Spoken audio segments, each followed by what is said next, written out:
Good evening, good evening, good evening. Welcome to the Trey Kearney Show, and I'm your favorite relationship expert, Trey Kearney, who is straight, no chaser. Let's get right to the point and talk about some real things when it comes to relationships and common sense, right? So, one thing I want to say about me is I hold men accountable for their part in their relationship, and I hold women accountable for their part in their relationship. I hold women and men accountable for their behavior in the relationship. So I don't have no favorite side. I just think there's a lot going on in this world right now where we do not use common sense, where we need other people to tell us things that is common sense.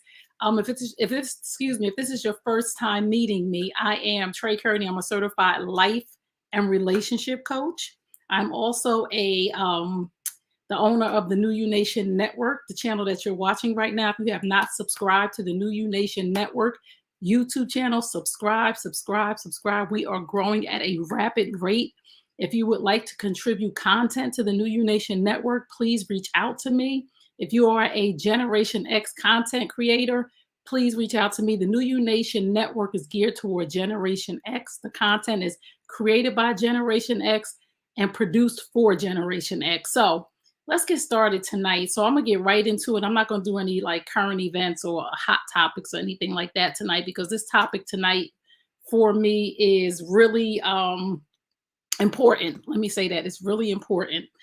So I went on a post and I made a comment under somebody's post a couple of days ago, and they're just still going off, right? I mean, these people are still going off. Y'all gotta excuse the hat because your girl's hair is doing something else. So I had to pull out a hat from my closet. So one of the relationship guru, whatever they want to call themselves, I'm not sure right now, influencers, relationship influencer, posted a post and said that if your spouse or your mate comes to you and they are asking you a million times, a question a million times, as far as, are you okay? Are you okay? Am I doing something? Are you okay? He said, if they ask you a million times, you should answer them and you shouldn't get mad if they ask you a million times because they're dealing with something called emotional monitoring because they went through some childhood trauma. So they're dealing with emotional monitoring. So they may ask you a million times how you're feeling if they're doing something to you. And he felt like this was healthy dialogue. And the people underneath his comments, a lot of them agreed like it was healthy to do that instead of thinking for themselves, which I do. So I went on the comment, I went underneath the comment and I said, well, I don't think that's healthy to let somebody ask you a million times, am I okay? Are we okay? Are you okay? And all of the people on there was like, I said, and furthermore, I think people should do the work before they get into relationships. So let's talk about the work that you should do before you get into a serious relationship. Let's talk about that. I believe that all of us know as adults, because again, I'm a person of common sense. I know what I went through as a child, right? I know what I went through as a child. I know where I grew up. I know who was in my house. I know how we handled communication. I know that there was domestic violence. I know that there was alcohol abuse. So I don't offend anybody because people are so offended nowadays. So I don't offend anybody. I've been through emotional trauma. I've been through trauma. Okay. I grew up in a very, very, very, very, very, very dysfunctional home, a very dysfunctional environment. But that does not give me the right to bleed out on the man that I'm with because I'm emotionally monitoring him to see how he's feeling and to see if I'm doing something wrong or if I'm doing something right. And me asking him a million times a day, is it me? Is it you? Is it me or is it you? Am I doing something? That is not healthy, right? And I'm going to say this, and we can talk about enablers because this is what this person is to me saying. When you tell me that if my man went through emotional trauma as a child and I get into a relationship with him and he has unhealed trauma and I am supposed to reassure him every time he has a trigger. You're telling me that I should enable another person. You're telling me that I am creating a level of codependency for this person instead of holding them accountable for their own healing and their own trauma. And I'm not saying that we should not support anybody who has dealt with any trauma. I appreciate the people in my life who support me. Sounds extremely codependent. Yes, and I don't think that these people are hearing what this man said and what it produces. We all want to sound really, really good to say, I will support my spouse through anything. I understand people have childhood trauma and I will support my spouse. And I understand exactly why they're coming at me, telling me, you don't have any empathy. I have a lot of empathy. And that used to be one of my problems. Check it. Let's talk about this. That used to be one of my problems. And that's why I would let a person who was unhealthy in a relationship make me walk around on eggshells as not to trigger them so that they don't have to ask me a million times, am I doing something? Is it me? So they would not have to emotionally watch me, as this person said. So one thing I'm tired of, and I have to say this, and I don't know if the rest of you are too, I'm tired of people coming on platforms with these psychological terms that they're not qualified to use. So I went and I looked up emotional monitoring, and it was not a thing. None of the only a couple of people even talked about this. It wasn't even a thing. It was a one psychologist or psychiatrist that talked about this. So it's something that's starting to develop now, like every other terminology that's coming out of the woodwork right now. But the person that was talking about the emotional monitoring clearly said that the person that's doing this is toxic and needs help. I don't care about love, on putting love on top of a toxic behavior is putting love on top of a toxic behavior. And emotionally monitoring somebody is a toxic behavior. So the people who are over on Instagram underneath this man's feed, I need y'all to understand that when somebody says something, this is just like we talk about with pastors, and I talk about my Bible study and all of that.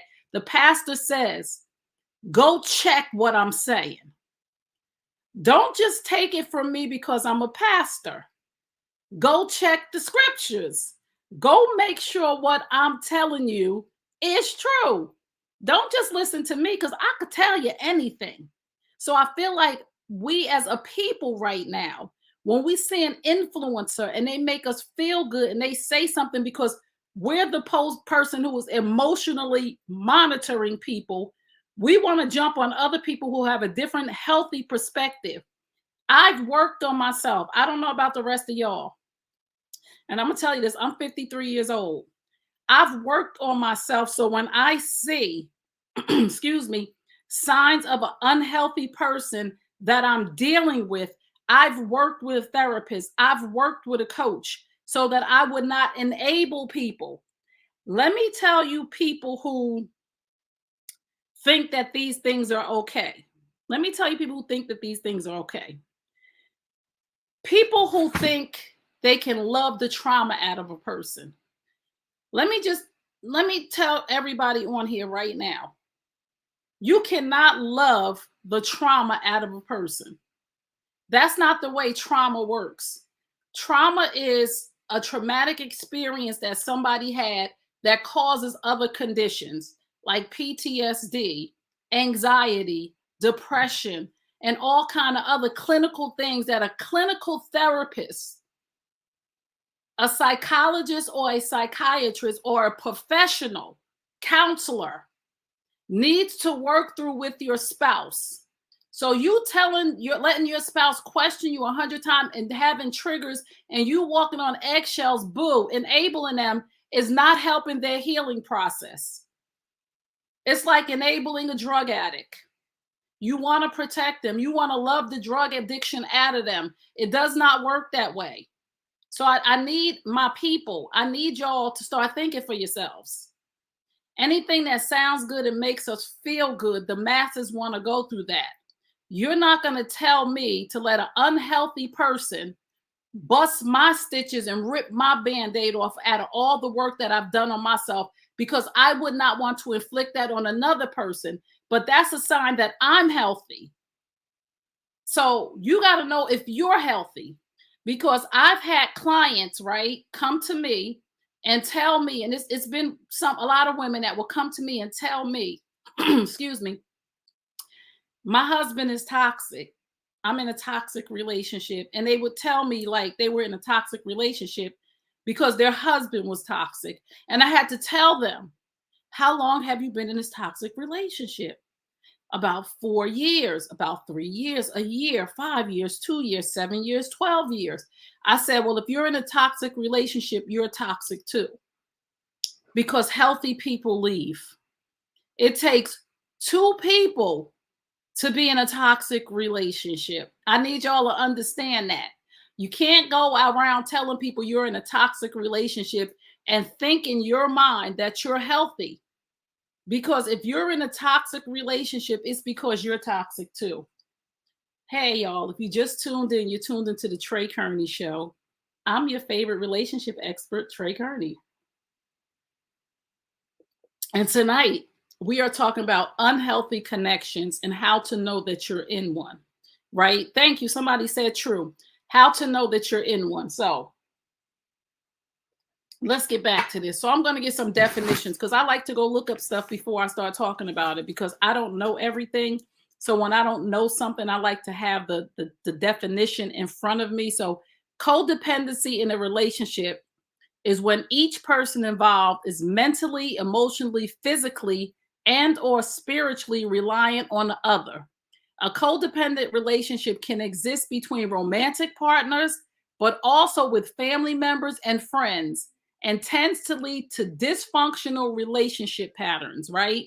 So if you think that you're loving the toxicity out of a person, right, by constantly reassuring them, from trying to reassure them through a toxic behavior that they're doing to you, you're teaching them to keep coming to get reassurance from you, which is a sign that you're not healthy, because you want that person to be codependent on you, and you don't see that.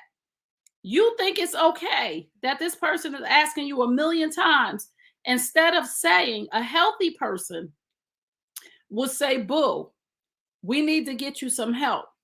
Because a person asking me, who is a healthy person, right? And I'm not saying I'm perfect, because people were saying that too. Oh, you must be perfect. If you looking for somebody who got their ish together, you're gonna be single for a long time. Well, I'm gonna be single for a long time because I'm looking for somebody who has their ish together. And we all should be looking for somebody who has their ish together. So that comment right there let me know that person was not healthy. I'm not saying I'm looking for a perfect person. I'm saying I'm looking for a person who has their life together. I'm looking for a person who has worked on their childhood trauma. I'm looking for a person who worked on their adult trauma. I'm looking for a person who worked on any trauma that they've been through, so it doesn't bleed over to their next relationship. Because if you don't work on the trauma, it's coming to every relationship that you go to. So whether this person is in the home with you and they can coddle and enable you, you got to go out in the real world. You got to go out into that person has to go out into the real world and deal with other people. And the other people are not going to coddle them. The other people are not going to walk on eggshells. The other people are not going to go for their emotional monitoring at the job. So we have to stop thinking that it is okay to enable people and call it in the name of love. And it's not in the name of love, because you're not loving somebody's trauma out of them. So let's go on to the next definition, which is enabler. Because some of us don't know that we're doing this. So we need to be enlightened. Because I used to be a codependent person. I used to be with another codependent person until I did the work, so that I wouldn't make myself codependent, and I wouldn't have a man thinking that he had to suffer for the trauma that I suffered with my boyfriend from 10 years ago, or he didn't have to suffer from the trauma of me not having a daddy, or he didn't have to suffer from any trauma, any unhealed trauma, because it's not his responsibility. Two things are not your responsibility for another person. Can I tell you what those two things are? Does anybody know what the two things are? Because I'm going to enlighten you tonight. There's two things that are not your responsibility for another person. You are not responsible for another person's happiness, and you are not responsible for another person's healing, because both of those things are an inside job. Do I need to say that one more time for the people in the back? You are not responsible for another person's happiness, and you are not responsible for another person's healing. That is an inside job. You are not there to make somebody unhappy. People should come into relationships happy.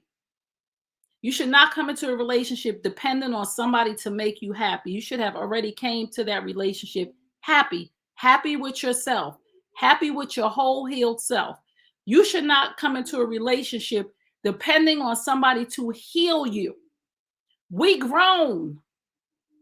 And I'm not saying we can't support people through their healing, but at a certain age, you should have faced the music, and you should have had people around you who hold you accountable.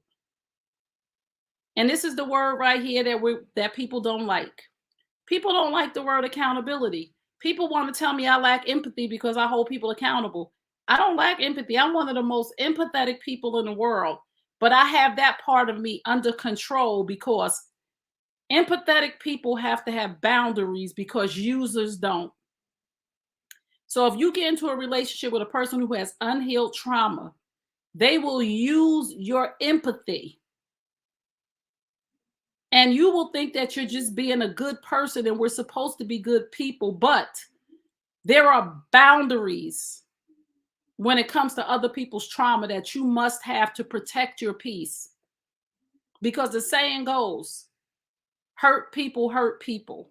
Yep, you will become a people pleaser. That is on my list.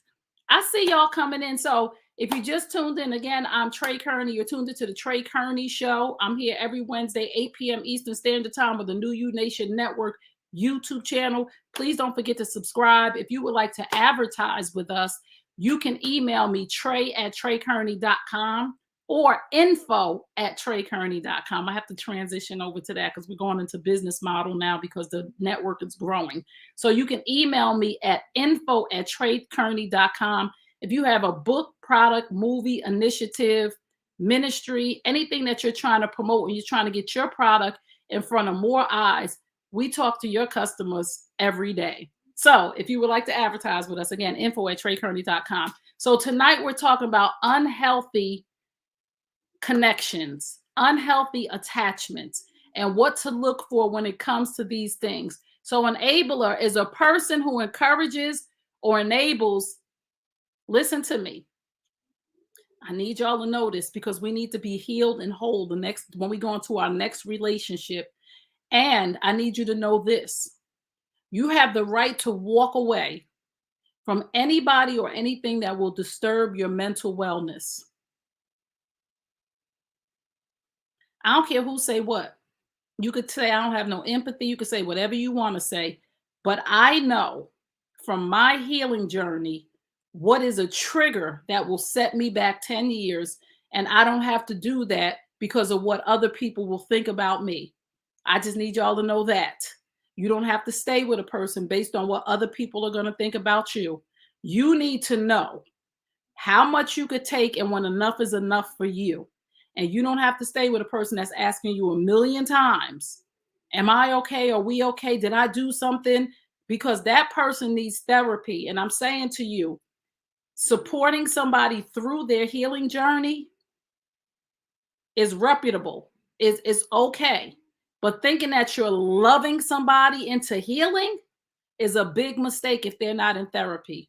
God in therapy. Folks need therapy, and it's okay. An enabler, a person who encourages or enables negative or self-destructive behavior in another. Being an enabler to an addict does more harm than good, right? Being an enabler to anybody who needs healing does more harm than good. What you do is you block their healing path because you have the savior mentality and you are not God. So what you do when you enable somebody who has emotional trauma from childhood or from a previous relationship, and you think you are supporting them, but you have gone over into the enabling. Support and enabling is two different things. What you do is you block their destiny of healing. That's what you do. What you do is you prevent them from healing, and that's not fair to them because you feel like you want to be the savior. So I need y'all to pay attention to how you are interacting with your loved ones, because you are the very reason they cannot get to their healing. Y'all got that? Signs of enabling. Enabling versus support. Signs of enabling: making excuses for the person's poor behaviors. Signs of enabling. Can we talk about this? Making excuses for the person's poor behaviors. Helping them avoid consequences of the behaviors.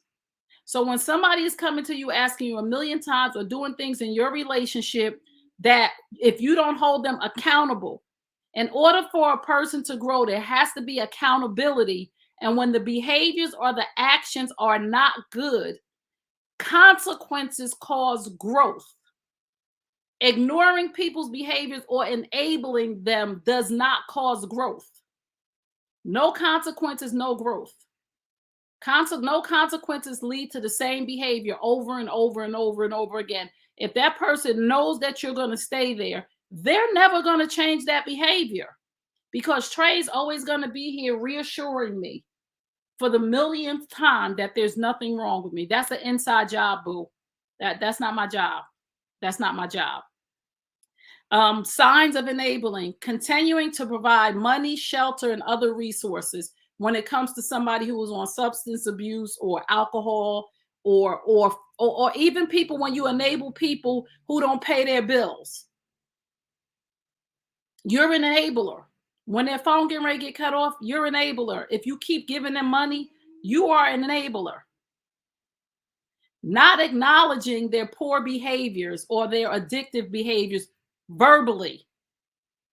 You can't ask me a million times, honey, we're going to go and get you some help, because you can't ask me a million times, are we okay? Are we okay? You can't have this behavior, this repetitive behavior that is, and I have to walk around on eggshells. That's how you know that you're in an unhealthy relationship as well. If you have a person in your life who has suffered trauma, and before you get out of your car when you're coming home, and you got to think in that car, what I don't want to say, what I don't want to do, how I don't want to trigger them. You are in an unhealthy relationship, and that person who has suffered that trauma needs therapy, and not for you to love them more. My point tonight is you cannot love somebody into healing from trauma. You can't love somebody into loving you more. Another sign of enabling: not setting personal boundaries. And this is what we're talking about this guy saying that this person is, you have to tell this person 100,000 times that, no, I'm not mad at you. You're okay. It's okay. We're okay. You have to understand that you are enabling that person, and they're never going to heal, and those behaviors are going to continue. Sorry, y'all. That's Jermaine. I don't know why he locked his iPad, but let's talk about this some more. So emotional monitoring and having an unhealthy connection with somebody, and signs that you're an enabler. You have to hold the person accountable for their behaviors.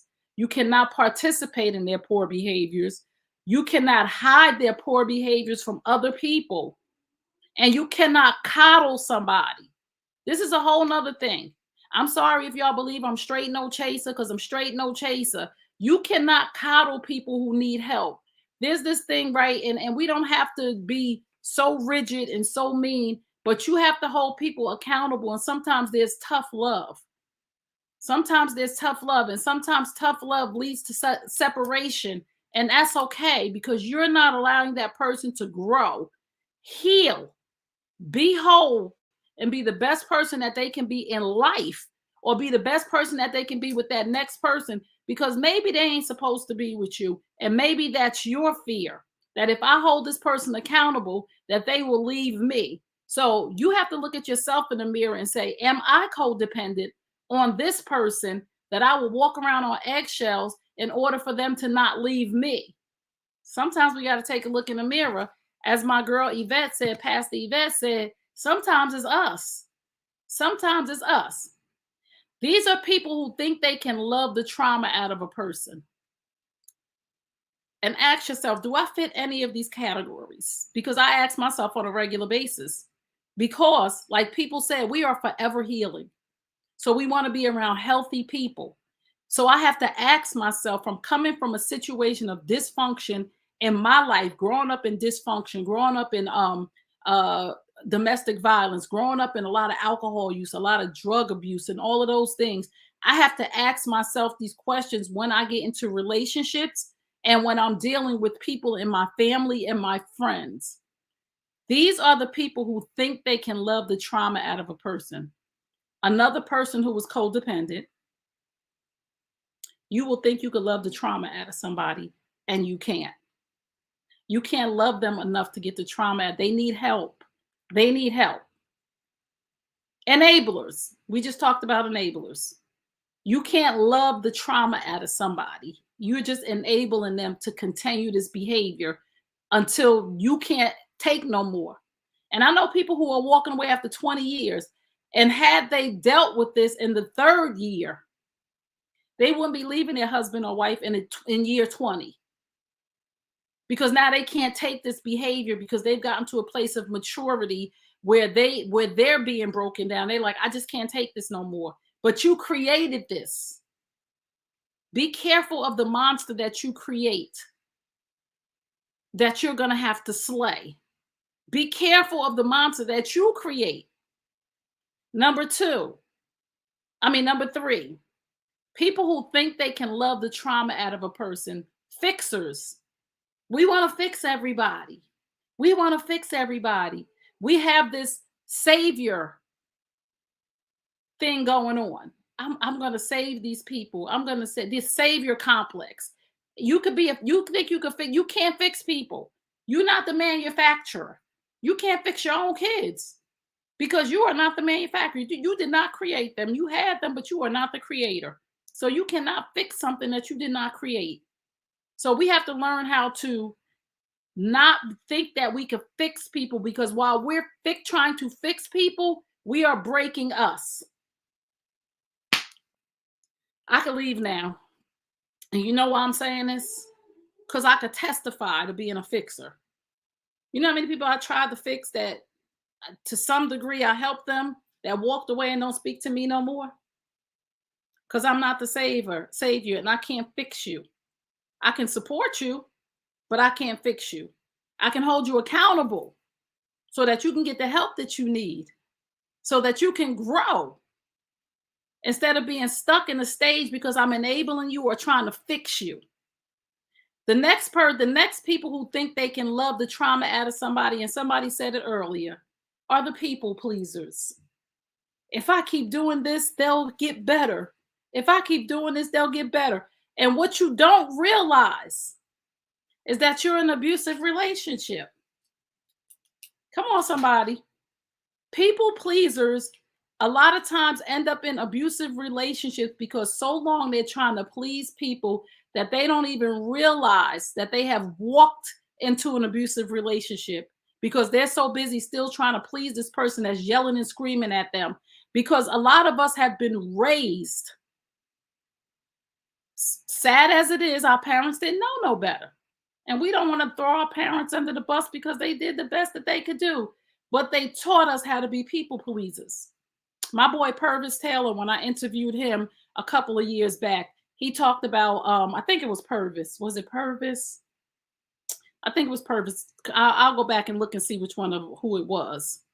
It might have been Jason, therapist Jason. I think it was Jason. He said that, he would tell, a woman he was dealing with, when she would think he was giving her the silent treatment or walking away, he would say, when she would say, what's the problem? And he couldn't articulate it. So he would say, I need a few minutes. He said, as a man, he really needed a few minutes because he really couldn't articulate what the problem was, because he was so programmed and taught to please her. He was so taught and programmed growing up to please people that he didn't know how to articulate when something was going on with him, because he was a people pleaser for so long. Because he said a lot of mothers raise their sons to be people pleasers, not realizing it.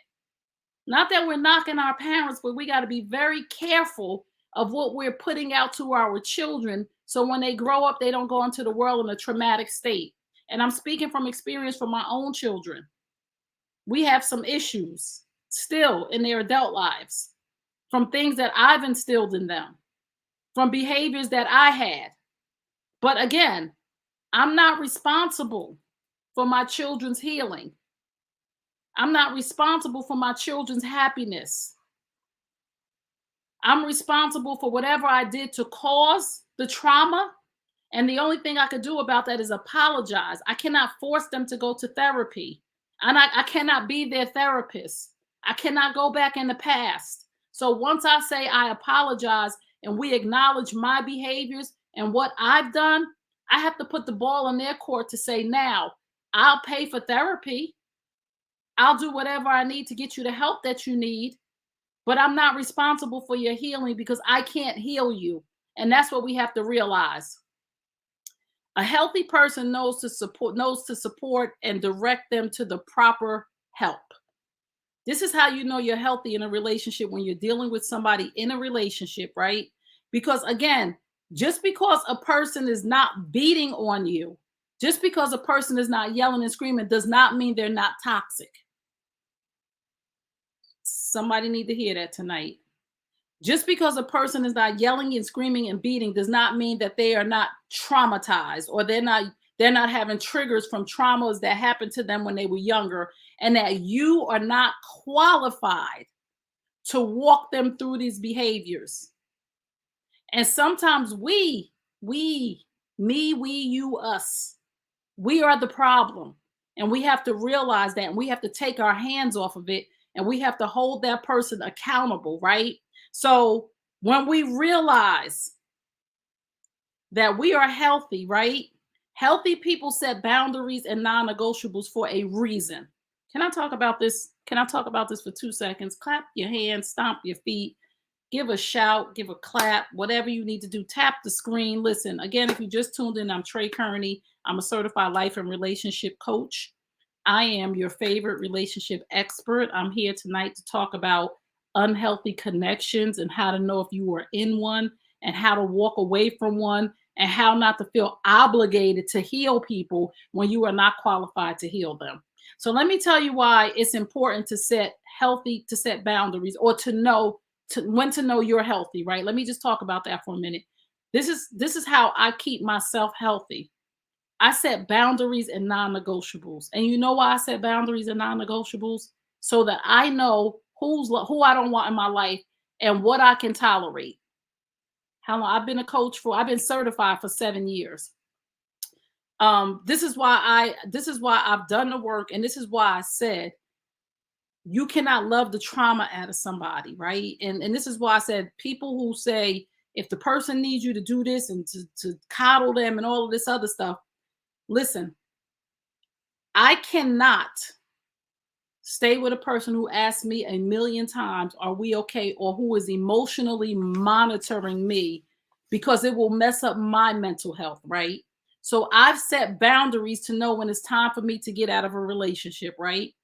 These are things that I will not, these are my non-negotiables, right? And I have non-negotiables so that I don't start to unravel, so that my mental health is not affected again. From my mental health was affected from my childhood. So I don't need anybody affecting my mental health. And these are the things that I know will trigger me to take me back to that place, or to take me back to the unhealed Trey, right? And I don't want to do that to myself. So when I saw this person's post and these people were like, well, you just don't love the person, or well, oh, that's so, you don't have any empathy. No, you don't get to tell me that, because I know who I am. You don't get to tell me that. I do have empathy. I do love people, but I love me more. Come on, Jesus. But I love me more. And I've done the work enough to know that if I stay around this person with these behaviors, that this is not going to be good for me. This is not going to be good for my mental health. This is going to trigger me. So these are my non-negotiables, right? Because I know that they will trigger me and that they will set me back and I will not be healthy. I will be toxic again. I will not be with a person who will put their hands on me. Abuse is a no-no for me. I don't care. You put your hands on me, we one and done. You're dead to me if you put your hands on me. I don't care because I already know that that will set me back to my childhood. So I got to walk away from you. Number 2, I cannot be in a relationship with anybody that's addicted to anything. It is a trigger, right? I'm not going to go, and this is just me. This is not everybody. These are my non-negotiables because I know myself. I know what's going to take me down a dark alley. I know where I can't pull you from. So I know that I get to walk away if you are emotionally monitoring me because the traumas from your past. I know that I'm not going to deal with that. You can't be addicted to anything. I can't go through rehab with you. I already know that I can't do it. I can't do it. So I can choose what's best for myself, and that's okay. No cheating. You can't cheat on me. You cheat on me once, I'm done. Some people, I know, and I've coached couples who are thriving in their marriages who went through infidelity. And that's not their non-negotiable. I've interviewed couples who have been married for years who said, if my spouse cheated, I would be hurt, but it's not a non-negotiable. They said, now, when I first met him, if we had not had 20 years in, or 15 years in, or 10 years, it would be a non-negotiable. But what we've been through and what we've built, I would want to work through that with my spouse. So that's not everybody's non-negotiable, but I know what will tear me apart on the inside. I know what will mentally exhaust me. I know what will send me flying out of control. I know what my triggers are. So I know when I come into a relationship, I get to walk away and nobody gets to tell me you don't have empathy. You never loved them in the first place. This don't have nothing to do. What love got to do with it? What love got it mentally tore me up? What love got to do with it? And number 3, what did I say? You can't hit me. No addiction. No cheating. Oh, and no unresolved trauma. I'm sorry. I don't want to do that in my life because I've dealt with my trauma in my life and it's resolved. And again, there will be some triggers, but I've gone to get the help that I need. So when them triggers come or start, or if I have a trigger, I know how to deal with it so I don't make it my spouse's problem. So I don't make it my children's problem. So I don't make it my best friend's problem because I've done the work. So people like, nobody's ever all the way healed. Y'all got to stop with all of this mumbo jumbo because you're not healed. And again, like I said, I know that we will have triggers in life when we get in new relationships and down the line, something may trigger us. However, it does not give you the right to mentally frustrate somebody every day. It does not give you the right to make that have that person be codependent on that person, to validate you, to be. And I said this, and I'm gonna say this again. You have to reassure a person who you've cheated on. Now, if you cause the trauma, that's a different story. But we're talking about childhood trauma, and we're talking about trauma that happened, maybe sexual trauma or something that happened to you along the journey before this person came into your life. We're talking about trauma that you should have dealt with before you got into a relationship, because we all know what our trauma is. And we all have to be responsible and accountable to go get the help that we need for our trauma. And if we don't, we get into a relationship with a person and the trauma shows up and that person decides that this is too much for me, it does not make them a bad person. No, sir, no, ma'am. It does not make them a bad person. And like I said on Homeboy's feed, I said, listen, we got to do a better job of vetting people when we're dating.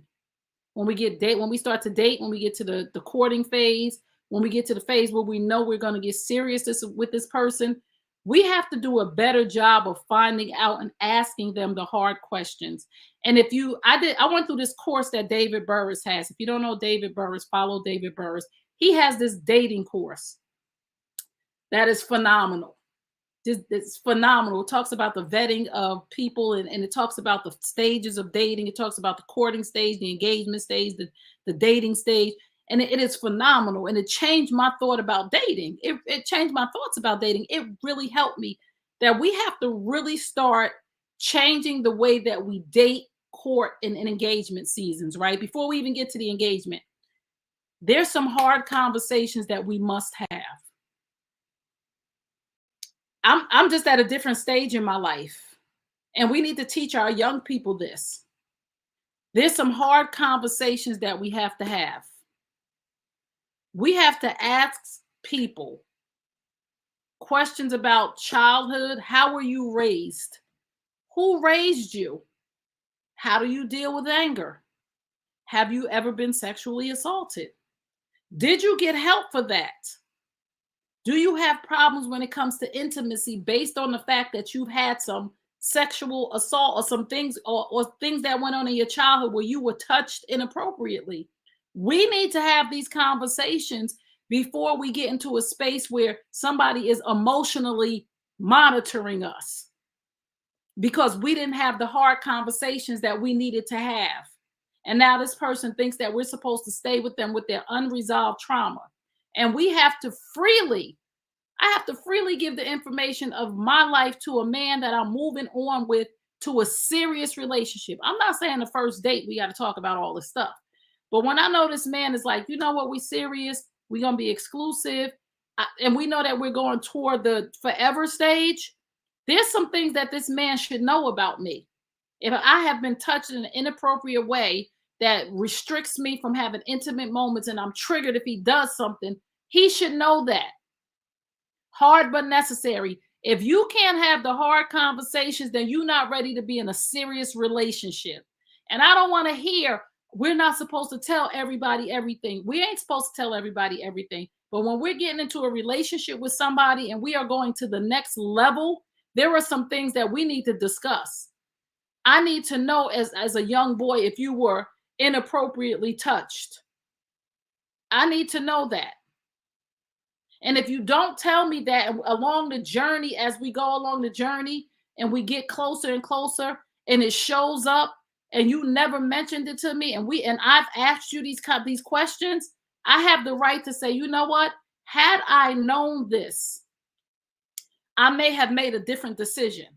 So you lied to me by omitting information when I asked you, because these are the questions that I'm asking now as a 53-year-old woman. How old were you when you lost your virginity? Not on the first date, but when you saying to me, Trey, I really want us to be exclusive. I don't want you to see anybody else. We looking toward marriage. I'm glad we're going to have a real conversation, and I'm going to ask you some questions, because if you tell me that you lost your virginity as an 8-year-old boy from the babysitter, you have some unresolved trauma, and I'm here for it, but we're going to have to get you into some therapy as we move forward. It is hard. It's going to be hard. But if this is the person that you want to be with, and you don't want this stuff to show up down the line where this person is emotionally monitoring you, you better ask some hard questions, and don't be afraid to ask them. Who raised you? Was there domestic violence in your house? How do you deal with conflict? What is your conflict resolution style? Because I cannot be with a person who yells. I can't be with a person. It's a trigger for me. I know this.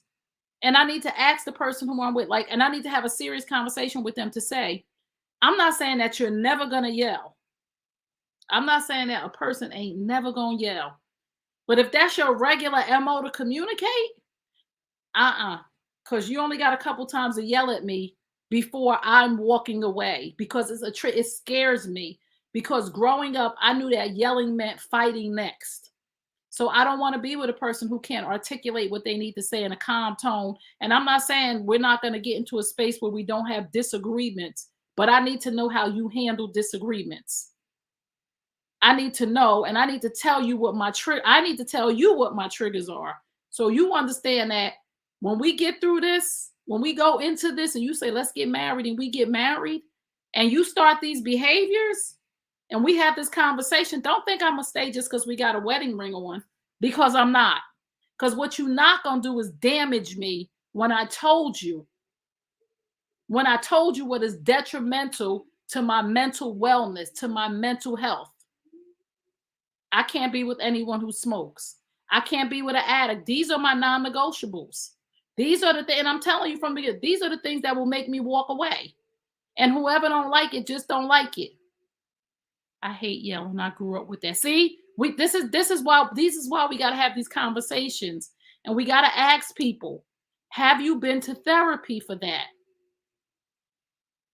People have mommy and daddy issues. People have abandonment issues. Oh, my mother left when I was 7. How'd you handle that? How are you handling that now? If you see a younger man with an older woman, if a young man comes to me, I need to, why are you 27 trying to talk to me at 53? Oh, I like older women. Why you like older women? I'm old enough to be your mama. Are you looking for a mother? Because I'm not looking for a son. So let's have these hard conversations so that we don't get to a point where we are enabling people, where we are codependent, and or where we are fixers or people pleasers, because that is not our portion.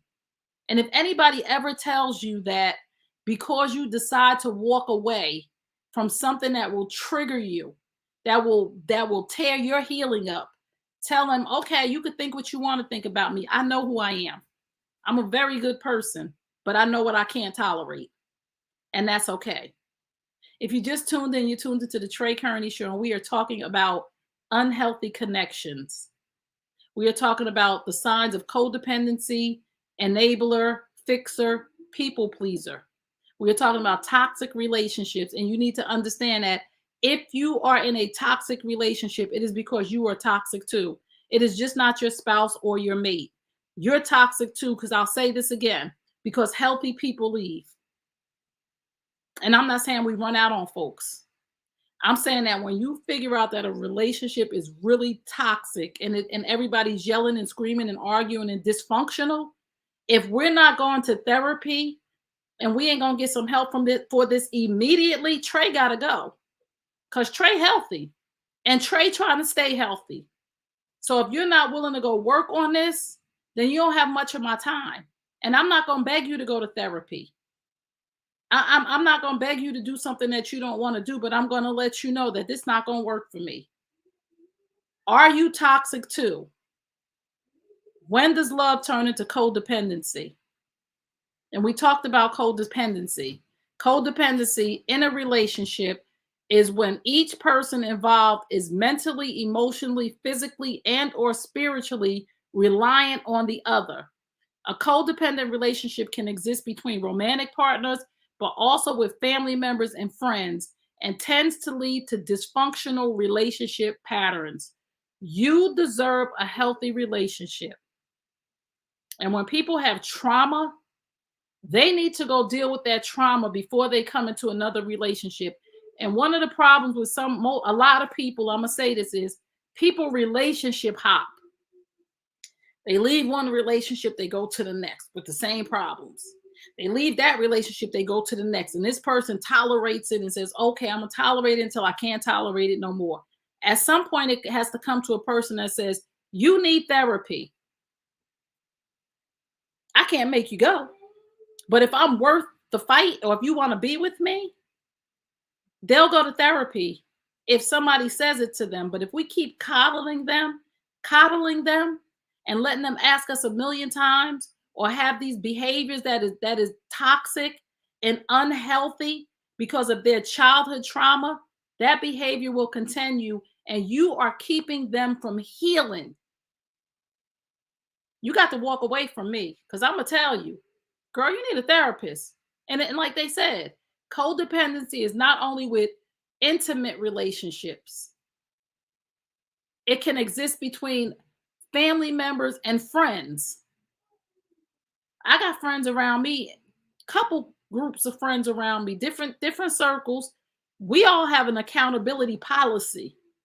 We're not about to be here and be co-signing each other poor behavior because that's codependent. No, we not. I'm gonna call you out. We're not about to sit here and enable each other because I'm gonna call you out on your stuff, and I'm not gonna call you out and embarrass you in front of anybody or make you feel bad about yourself. But I will pull your coattail and say, sis, you know when we was out the other night, how you talked to the waiter? I don't know what's going on, but every time we go out, you are really rude to the waiters. And that's disturbing to me. I don't know where that comes from, but maybe you have an anger issue. And I'm not gonna go out with you again if you're gonna keep talking to the waiter like that. When you ignore poor behavior that you see, you ever been around somebody talking to their husband or their wife crazy? I don't I tell my friends and women, and I pull them to the side. I'm like, you shouldn't talk to your husband like that. If we close, I'm not enabling that behavior. I'm not gonna sit there and smile and act like I didn't just see you curse your husband out. That's called enabling your friend or enabling your family member. Because you get drunk all the time and you want to curse the whole family out. I'm not an enabler. I'm gonna call you out, and I would expect you to call me out. Because I'm not, every time we come to the family cookout, everybody gotta be on eggshells because you always cussing everybody out or you always causing the fight because nobody is saying nothing to you. So the whole family is a family full of enablers. I don't want to be around y'all. And I'm the bad guy because I said something. Yep. Oh well. See y'all when I see y'all. But what y'all not gonna do is have me displaying toxic behaviors. And being an enabler is a toxic behavior. And I don't choose that for myself anymore. I hold folks accountable. And so many people in unhealthy relationships that shouldn't even be in these relationships because they don't want to fail in public. So they'll be miserable in private. Somebody right now, you miserable at home because you don't want to fail in public. If you failing in private, you failing in public. Don't think people don't see it. We are not here to be unhappy. We all deserve happiness. We all, each and every one of us deserves happiness, no matter what it looks like and who we got to let go. And it's family and friends sometimes. It's just not men and women. It's just not men and women. And it's not, it has nothing to do with your level of empathy. It has nothing to do with your level of love. It has nothing to do with you as a good person or a bad person. But if you know your triggers and you know what it is that is going to compromise your own healing, I'm not sacrificing my healing for you. I don't care who you are. And again, I will support anybody who is taking a healthy route to go get the help that they need. Because, like I said at the beginning, remember, it's two things that you are not responsible for in people's lives. Two, in your kid's life, your parents' life, your significant other's life, your friend's life, and your family's life. You are not responsible for their happiness and their healing. Those two things are an inside job. And as my girl Theodore Carter would say, healing is a choice. And so many people choose to be a victim. And they have a bunch of enablers and fixers around them. They have a bunch of codependent people around them and people pleasers. So they never choose to heal. They feed off of it. So we got to make the choice to be happy, and we got to make the choice to heal because it's up to us. And I'm not going to sit around and let nobody tell my people that you got to stay with this person and you got to reassure them a million times because of their insecurities. My security comes from within me, my confidence. It comes from within me from doing work on myself. Do I have some insecure spots? Yes, I do. And when I notice them, I work on them. I don't expect people around me to validate me. I'm not a parking ticket. My validation came from God, number one. And number two, when I am feeling insecure, it is not going to come from another person. I'm going to go check my insecurities, and my validation is going to come from within. Because when it doesn't, people have control over me. They have control over how I move and how I feel. And I don't live that life. I don't live that life. Let me look at my notes before we go. I'm so sick of all of these. Let me say this too before I go. I'm so sick of all of these people coming out here using these psychological terms that they know nothing about. Emotional monitoring. He read that somewhere and decided to bring that out at a context to let people, to encourage people to have let somebody be codependent on them. No, sir. Y'all be mad at me if you want to. That man just told you to enable somebody who needs therapy, who needs to heal. That man just told you to get in a codependent relationship, that this person is dependent on you physically, spiritually, reliant on you. You are their source. No. Codependency in a relationship is when each person involved is mentally, emotionally, physically, and or spiritually reliant on another person. You don't tell me that somebody emotionally monitoring me because of some trauma that they suffered, and I am supposed to physically, spiritually, and mentally and emotionally let them be reliant on me to reassure them. Y'all got to be kidding. Y'all got to stop. Like, we all got to think for ourselves. And I'm telling each and every one of y'all, think for yourself. Go against the grain. When somebody says these psychological terms, emotional monitoring, narcissist, gaslighting, triggers, phobic, no contact. When somebody starts saying these things to you, do yourself a favor. Go do your own research. Do yourself a favor. When the pastor start preaching about something and they start telling you about premarital sex or whatever they talk, go look in the Bible and go check for yourself. When a person says emotional monitoring, go look, say emotional monitoring, because I read it. I said, okay, before I respond, because I've never heard this before. Oh, they're emotional monitoring because of some trauma they went through their childhood. I said, well, emotional monitoring. So let me go find out what that means. And what he said meant, let your spouse be codependent on you. Create a codependency relationship. And these people talk about, you didn't listen to him. No, you didn't listen to him. Because I didn't listen to him, and I went and did some research. And I listened to him again. And I heard exactly what he said, that it is my responsibility for another person's healing. No, sir, it ain't. And it is not another person's healing responsibility for my healing. Ain't no man responsible to heal me from what another man did. And that includes my daddy. Ain't no woman responsible to heal a man from his absent mama. Ain't no woman responsible. Ain't no woman responsible for a man's actions and his triggers because another woman cheated on him. I'm not responsible. I ain't her. I ain't your ex-girl and I ain't your mama. And he ain't your ex-dude and he ain't your daddy. So in no way is he to reassure me from something that traumatically happened to me in the past. Is traumatically a word?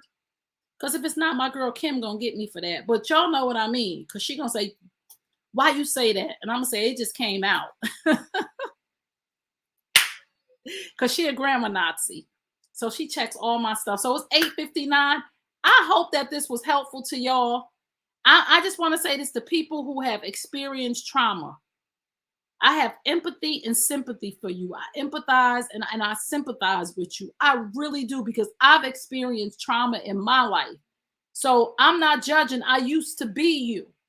I'm telling you that you don't need to be around people who enable you. You don't need to be around people who make you codependent on them to reassure you, because you're forming an unhealthy codependency bond with them when you need to be able to stand on your own, when you need to be whole, healed, and healthy. So when they decide that they don't want to do this anymore, they don't leave with a piece of you.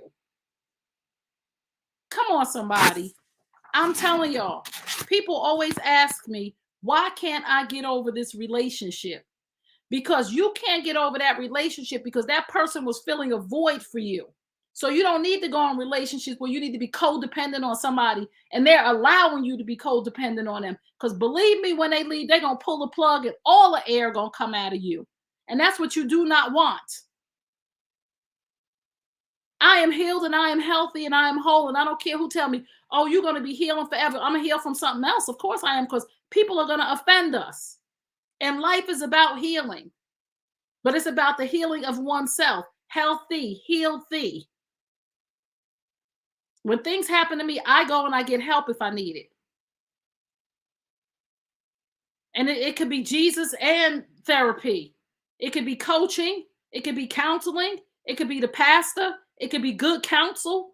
But what I'm not going to do is be codependent on somebody to validate me. What I'm not going to do is be codependent on somebody to reassure me that I'm good enough. I know that for myself. And when we listen to these relationship gurus and these influencers, and listening to me too, everything that I said to you, go and look it up. Go look it up. I don't have no problem with it. Anything I say, anything I promote, anything I partner with, go look it up. I'm not dependent on you to take me at my word. I'm dependent on you to go and think for yourself. False prophets, yes. I'm dependent on you to go and think for yourself. I have people in my circle that I listen to them and I'm close to them, but I make sure I'm always thinking for myself. They can advise me and I can go to them for good counsel and I can go to them for their opinion. I can go to them for some advice, but my decision at the end of the day is my decision based on facts and not the way they feel. Based on facts and not my trauma. So, love y'all. Hope this was good for y'all. I'm here every Wednesday at 8 p.m. Eastern Standard Time on the New You Nation Network. This is the Trey Kearney Show. I'm Trey Kearney. I'm your favorite relationship expert. I'm straight, no chaser. We ain't sugarcoating nothing no more. I want y'all to use your common sense. I want you to be accountable for your own actions. I want you to be the best, highest version of yourself. And I don't want you to be codependent on anybody. And I don't want you to allow anybody to enable you. You better than that. You got this. I promise you. I think for myself. So a lot of people don't care for me. Because I see 2,000 people saying, yes, yes, yes, yes, yes, yes, yes, yes, yes, yes, yes. That don't make sense to me. That don't make sense to me. And what Judge Judy say? I used to watch Judge Judy with my mother all the time. Judge Judy said, if it don't make sense, it's a lie. Go do your research. Don't let these people out here trying to make money off the internet fool you. And don't let the masses control your thinking. Because like I always say, I don't follow the masses because the M is usually silent. So I don't want to be behind a whole bunch of asses. Think for yourself. As my mama would say, if they all jump off the Brooklyn Bridge, you gonna jump too? No. We are thought leaders. We are individuals. We think for ourselves over here on the Trey Kearney Show. And you family now. So you're gonna think for yourself. You could go against the grain. And just because everybody's doing it, don't make it right. Just because everybody's saying it, don't make it right. We all know right from wrong. So the last thing I want to leave with y'all is use your common sense. This is water, not vodka. So please, before y'all start thinking, what's in that cup? It's water. Because I'm thirsty and I'm 53. So I got to keep my body hydrated, sitting in this seat with this light on so I don't pass out in front of y'all. So I love y'all. Please follow, friend, and like me on all social media platforms. You can find me on Instagram. I'm at Trey Kearney, TrayKearney.